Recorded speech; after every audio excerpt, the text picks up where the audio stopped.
Welcome back to the Webby O'Neill channel. The major breaking news in the world of Manchester United is that Sheikh Jassim has submitted a further bid for full control of Manchester United. Now, the Daily Mail are also reporting that Sheikh Jassim is only prepared to stay in negotiations up until Friday, with Friday being the deadline. Now, first thoughts on that? Well, he's not going to pay any more. 6 billion is what the Glazers want. So Jim Ratcliffe's bid gets him 6 billion over a period of time. I don't understand why it's took this long. He's always known, Sheikh Jassim, it's 6 billion. It's an improved offer, final offer, negotiations till Friday, and then that's it on their part. But if he does get the 6 billion, then Sir Jim Ratcliffe might come in. So it might not be over the saga. Yeah, it sounds like he's standing firm here, Sheikh Jassim. It's basically a take it or leave it bid.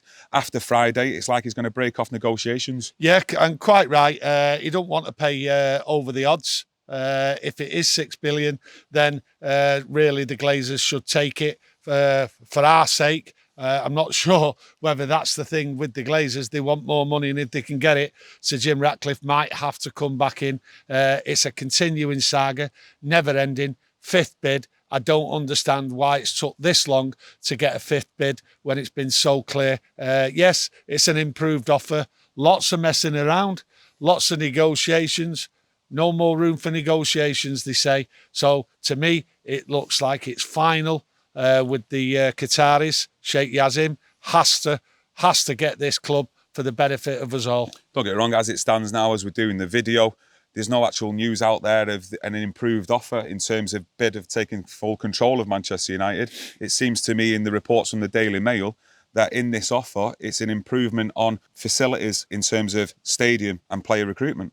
Yeah, well, it doesn't make any sense then, really, because it's what the Glazers want, what really matters. It's not about the infrastructure. Money in their pocket. Yeah, it's not about the infrastructure and the benefits of so many people outside the stadium, inside the stadium. No, it has to be 6 billion. So is he wasting his time talking about different things than what really matters to the Glazers? It's about 6 billion. And they've already got it on the table, like I've said. So negotiations, break it off, and really let's get this saga over with. Quite right. Break negotiations off and stop wasting everyone else's time. Like we all know out there, this is a 5th bid now from Sheikh Jassim. Has he just got to the point now where he's just frustrated with how long these negotiations have been ongoing, and it's just like, look, take it or leave it, and I'm off? No, I wouldn't say frustrated. They've got a figure in mind, and they've played a waiting game, the long game. It's been a good game from a business point of view, but not to reach the figure what the Glazers want when it's already on the table baffles me, really. They know there's 6 billion on the table. Yes. What do you mean 6 billion from who? Well, from Sir Jim Ratcliffe, money up front and then pocket it later on with the sale of the shares, getting to 6 billion. So I don't understand that bit of it. Yes, put it in, but if he's not put it in, then I don't understand it at all, why it's took this long to get where he is, knowing what's on the table. We're going to get into other news later on in the video surrounding transfer budgets for this summer for Erik Ten Hag. With Sheikh Jassim, we know that he wants to take full control of Manchester United, and he's prepared to put that money into the club as soon as possible for Erik Ten Hag to use for transfers. Now, is this going to delay it even further? Will we see Sir Jim Ratcliffe come with another counter bid and put more money on the table, or a new improved offer? Well, this is the issue us fans want to know. Will Sir Jim Ratcliffe improve his offer? Yeah. And if he does improve his offer, from what the Sheikh Jassim is saying, he won't come back with another improved offer. So the saga might continue. And Sir Jim Ratcliffe, really, the noise coming from his camp has been very, very quiet. The bid's in, they're confident, they're looking in the box seat for what the Glazers want.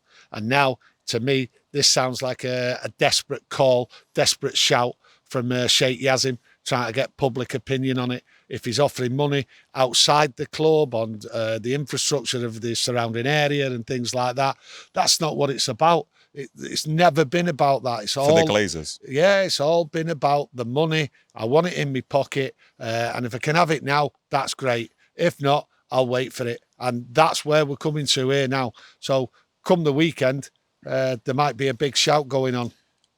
Friday comes, as the Daily Mail reporting, that's the deadline that is took Sheikh Jassim. If there's no news and he walks away, are you worried for the long-term future of Manchester United? No, but no, I'm not In terms worried. of the ownership? In terms of the ownership, listen, we can stand here now and people can say out there, oh, I don't like this, I don't like that. From what I read, what I see, yes, I'm not happy with the Sir Jim Ratcliffe way of bidding for Manchester United. But what you have to do, you have to sit and wait and see what's put on the table. And eventually with the Sir Jim Ratcliffe bid, the Glazers will go. But to me, reading, it's not the ideal one. It's not what I want. Never have done. It's always been 100% someone come in and buy the club and get the Glazers out, and Manchester United, biggest club in the world, then can move on. Yeah, it's all about full sale of the club, in my opinion, full ownership. And we need an owner, like you've mentioned before in previous videos, sustainability for the next 20 years. Yeah, it's difficult to turn around. To be honest with you, it's not right to criticise anyone what comes in straight away. What you have to do, you have to look and see what they do for Manchester United Football Club and how they improve it. And then you judge them on what they do, not on what you read. Yeah, no, of course, we've still got to wait for facts to come out. I'm still sceptical about the reports that are coming out about Sheikh Jassim and Sir Jim Ratcliffe of what the actual facts are. And I think it is just a matter of a waiting game for us fans to see what facts do come out in the near future. And hopefully, we're getting to a point now where we're going to see a resolution on it in the near future. Thank God. Thank God, because it's been a long, long process. And I think we all know the reasons why out there. It's been a long process. Now, going on to more of the football team, football transfers. Yeah. It's been reported today by Rob Dawson. I'm not too sure how much clued up he is on the world of Manchester United, but he has suggested that Erik ten Hag has told John Murtough that he wants a goalkeeper, a right back, a centre back, a midfielder, and a centre forward. But Erik ten Hag is sceptical and realises that he might not get it all in this summer. No, he might not get it all in this summer. Yeah, I think we all agree. These are the type of players what's needed, more improvement and all that. He might not get them. And as suggested in these reports, what I've been reading, United, 100 million, 150 million, that's the transfer budget. So he won't get them all on that. That is a fact. And then United have to sell players. So you just don't really know what the budget is. I don't see how these reports, what I've read out there of 150 million pound budget for Man United, can be accurate because they haven't got the accounts. They don't know what's going on. But I can't see at this moment United Ten Hag getting everyone he wants. The world's not made like that. Yeah, don't get me wrong. I've seen Rob Dawson. I've seen him do the rounds on YouTube and across other media outlets for ESPN, etc. And you just let us know out there what you think of him. Is he concrete with his reports, on previous stuff, and just let us know your overall thoughts on his statement today. And there's also been news on David De Gea that he's turning down a lucrative offer from Saudi Arabia, and he's looking at staying for Man United for the next 2 years. Well, turning down the Saudi Arabia, lots of players. I've got interest in that Saudi Arabia, and it's only going to get bigger. And if he has had an offer from Saudi Arabia, I'm actually surprised that he's not took it.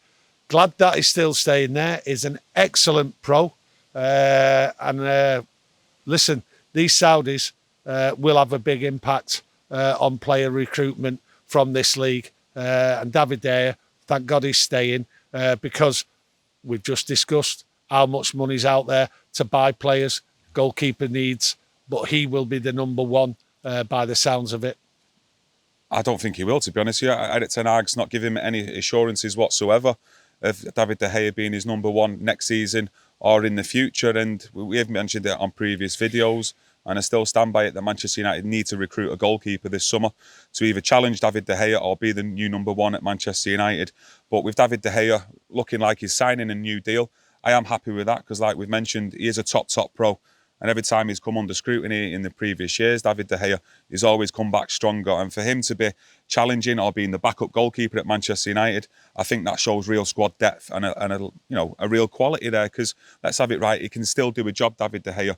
But these moments, mistakes that he's creeping into his game, they could end up creeping him a lot more next season. So I think it needs sorting out this summer, get a new keeper in, and let's look forward to a new season. Yeah, well, with David and you're right, he does fight back. And when he has made mistakes, he has come back stronger right throughout his career. Yeah. But Erik ten Hag, and you are right, Erik ten Hag can't give him guarantees because at the end of the day, we do need a goalkeeper. And like I've said before, one of the top 5 goalkeepers in the world, Manchester United should be going for. But we go back to the conversation about how much have we got in transfers? Yeah. Have we got enough money? So only over the next few months we'll find out what money's there, what Erik ten Hag's available to buy, and if he does go out and get a goalkeeper, then fair enough. No guarantees from Erik ten Hag, and quite rightly so. Yeah, don't get me wrong, Sheikh Jassim, you know, every bid that goes in, you know, the journalists out there and media outlets are always reporting he's wanting to invest now, get the money on the table to give it to Erik ten Hag. So, well, it's sorry to interrupt, but it is the right thing, what we all want. We need clarity. We need the money there. We need to know what's going on, whether it's Sheikh Jassim or Sir Jim Ratcliffe. You know, this is a major problem for Erik ten Hag, and it could derail next season and further if this isn't sorted out. So it does need sorting. There is no clarity here at Manchester United, and Erik ten Hag must be wondering what's going on. I'm not too sure about that 100 and 150 million budget for Erik ten Hag, because I remember, I'm sure that was reported last year and we ended up spending 220 million plus, didn't we? Yeah. So I'm taking that one with a bit of a pinch of salt, to be fair, but just thought we'd do your latest roundup of the Manchester United news. Obviously, that's major breaking news today regarding Sheikh Jassim submitting a 5th bid for full control of Manchester United. Plenty to get stuck into for you guys and girls out there to get involved in the comments below. Just like to say a big thank you for everyone joining us. Smash that like button if you've enjoyed the video. Subscribe as well if you've not already done so, and press that notification because we'll be back on Wednesday with another video. And thanks again and enjoy the rest of your day. Thank you.